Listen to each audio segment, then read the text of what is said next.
Would you expect the New York Times to cover the war in Ukraine more, less, or the same as they did the U.S. invasion of Iraq in 2003?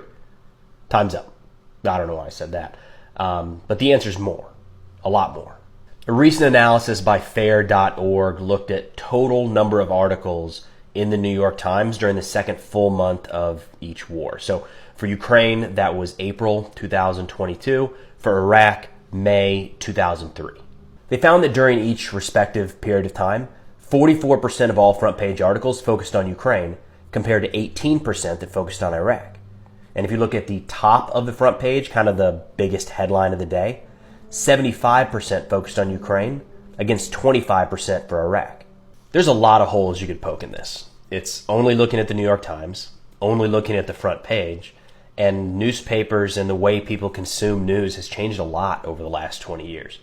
So I don't think it'd be safe to assume that these ratios apply to all coverage of those two conflicts. It's more just one piece of information.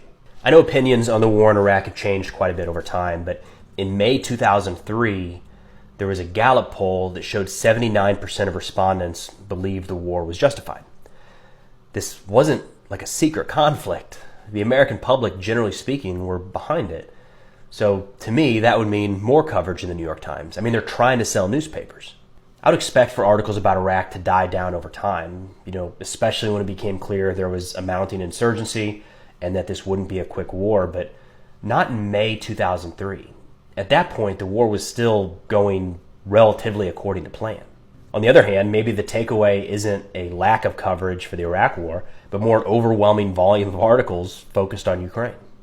Now, there's a legitimate argument that the war in Ukraine has a more immediate economic and political impact around the world in a way that was never really the case with the war in Iraq.